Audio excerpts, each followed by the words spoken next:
Глава республики Егор Борисов провел заседание координационного совещания по обеспечению правопорядка в Якутии.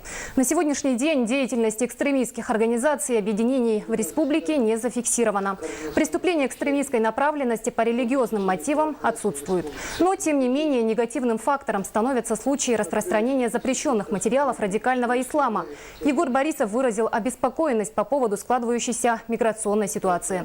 Он поручил правительству активнее сотрудничать с работодателями, ориентируя их на трудоустройство, ужесточить механизмы регулирования миграционных потоков, а также принять меры по усилению деятельности в этой сфере со стороны Департамента по делам народов республики.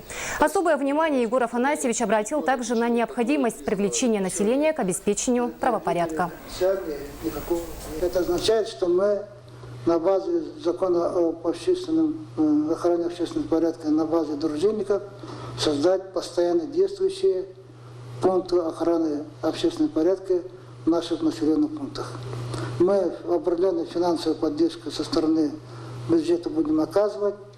Я хотел бы, чтобы эта охрана общественного порядка имели особый статус, я имею в виду как общественная организация.